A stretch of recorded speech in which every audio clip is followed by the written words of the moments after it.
Éjaculation précoce, 3 positions pour durer plus longtemps.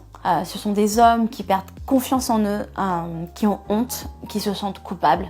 Je sais ce que vous pouvez ressentir, vous avez l'impression d'être un mauvais coup au lit. Si vous êtes célibataire, vous avez l'impression qu'en fait vous ne méritez même pas d'avoir une copine parce que vous n'allez pas la satisfaire au lit. Vous vous dites que, voilà, que ce sera toujours pareil, que vous ne méritez pas d'avoir une sexualité. Vous vous renfermez, vous vous sentez seul. Vous masturbez devant des pornos parce que vous n'avez pas d'autres solutions. Et puis quand vous êtes en couple, vous posez certainement la question comment est-ce que vous pouvez satisfaire votre partenaire. Moi j'ai des hommes qui m'ont dit que peut-être qu'ils aimeraient voilà, un plan à 3, regarder leur femme se faire prendre du plaisir, le plaisir qu'ils n'ont jamais eu, enfin que leur partenaire n'a jamais eu, pardon, avec eux. C'est vrai que c'est vrai que c'est compliqué parce que je sais ce que vous pouvez ressentir en fait. Votre virilité, votre ego, votre masculinité est atteinte et c'est pour ça que je vous accompagne, pour que vous puissiez satisfaire votre partenaire et reprendre confiance en vous. La première position pour durer plus longtemps au lit, c'est vraiment qu'elle soit sur vous en fait.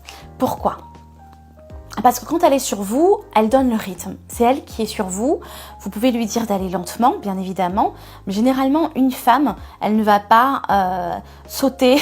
En gros, quand vous faites l'amour, vous allez avoir une pénétration très très rapide parce que vous avez envie de... vous êtes sous tension, vous avez envie d'éjaculer. Mais nous, les femmes, en fait, souvent, on a plus de sensations quand c'est aussi long, mais quand c'est sur le point G.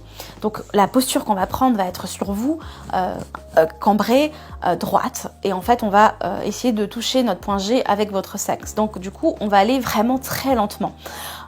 Ça va vous faire du bien, mais vous n'allez pas être aussi excité que si vous alliez vite. Donc ça, c'est vraiment la position donc, de l'andromaque qui est intéressante pour vous. La deuxième position que j'avais envie de vous proposer, c'est la position de la cuillère. Vous êtes en gros, elle est sur le côté, vous aussi, enfin vous êtes tous les deux sur le côté, allongés. Et en fait, la pénétration de la cuillère, c'est vrai que j'appelle ça un peu la position des paresseux. On n'a pas besoin d'avoir énormément d'énergie pour faire l'amour dans cette position. C'est très cocoon, c'est très câlin. Ça permet de la prendre dans vos bras, d'être connecté à elle, de sentir son odeur, de caresser sa poitrine en même temps. Donc vraiment d'être connecté à elle.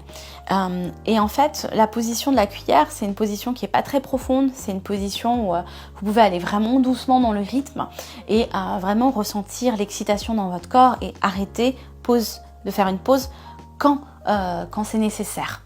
Et puis la troisième position que j'avais envie de partager avec vous, c'est vraiment elle qui est assise sur vous. Donc vous êtes tous les deux assis, elle est assise sur vous, vous la prenez. Et en fait, vous allez vraiment... Elle va faire des va-et-vient, mais vous pouvez aussi l'accompagner avec vos mouvements de hanche. Et en fait, si vous fermez les yeux et vous inspirez, expirez en même temps qu'elle, donc c'est un langage plutôt sacré, énergétique, voilà, que je vous propose là. Mais en fait, ça permet vraiment d'être connecté, de respirer ensemble, d'avoir quelque chose de plus profond. Et forcément, ça va vous aider à maîtriser vos niveaux d'excitation.